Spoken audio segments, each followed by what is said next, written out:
Hi, I am making a quilt, finishing up a quilt today. And one of the things I have to do in this quilt is I have to cut down to the size. Now, why would I want to do that? One is because, first of all, you don't want the dog ears out here. And the other one is you want to have accurate sizes.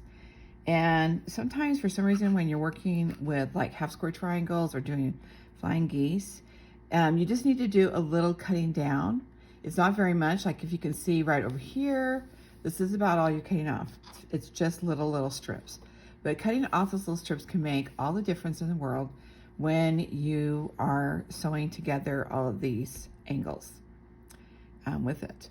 But when you look at a ruler, sometimes, especially if you're working with one like this, let me get when you're working with one like this, you have like this half, 1.5, but you've got one here too. And so by the time you get, sometimes you get that on and you've got wide angles and black angles, you know, it can be kind of sometimes confusing. What lines are you working with and what are you doing, okay? And how do I know this? Because I made one of these up and I cut the flying geese wrong because I looked at the wrong number. So one of the things that you can use to help yourself with that is to get some of this tape. This tape is really thin. It has, they used to come in different colors. I think this is the color that we have in the shop right now. One roll is gonna last you forever, okay? But what you do is you put it on the rulers where you need to be. So for example, I'm gonna be cutting down some of these half square triangles into a size 3. So what I like to do is I like to put this just past the 3-inch line that I'm doing, okay? So that I can use this line, and this line to help get me all squared up, okay? It works really great too when you're doing this. The confusing thing about this one is like these need to be cut down to 5.5 by 3 inches. Well, if you look, there is this little center line here, and then you see the 3, but there's this 3, and you know, 3's whatever, I don't know. Confusing if you don't have the right line. So I put it just past here to know that I'm working with this black line up here. So that's what helps me to remind myself that I'm going to be, you know, using the correct size. So let's just square up one of these with this and show you how this works.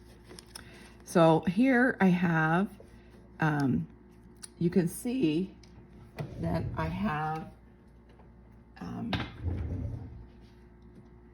this white line, but that's not the line I want to do it on. I want that line to be right there. So that is my center point. I want to make sure that this point lines up here, and you can see that this corner is a little bit too far up. I need it actually to be moved down. Sometimes you have to just kind of fudge those two together. But I want to also make sure that I've got 3 inches, that I'm at the 3-inch line right here.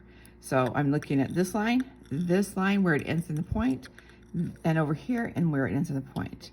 And so that's pretty good because sometimes you just can't get it right on and have it be perfect. And I like using these, for this size, this little mat, okay? The rotating mat. There's all kinds of different rotating mats, but these happen to be my favorite. They're slim. It's all cut correctly. But I like these ones because they're slim. They're not very big. I'm trying to get this underneath the camera so you can see this. See, they're just really thin, like this. And so they transport really easily, and they turn really good. And I like that they've got these little finger things on the side too that make it easier to turn it. Okay, so when I look at these ones, I look at what is my straightest side, and so this one happens to be the straightest, so I'm just gonna cut off the dog ear here. So I've got that to work with. And I'm going to, again, do the corner here, the line there, here, and then I wanna make sure that I'm pretty much lined up that way so that this diagonal is truly a diagonal, that it goes all the way from point to point, and that's what I'm looking for. So I use this once because you just, there's so many lines and sometimes you just get so confused, and sometimes you're working with fabric that if you know, if you don't get it just right, you don't have enough to redo it. So there's my half square triangle. Perfect size for what I need it to be. So hopefully that's helped you, and hopefully being able to use tape like I have here, this round tape like this, again, it's gonna last you forever. It's really great. So you should pick up some of this on our site. I'll put the links below. Thanks.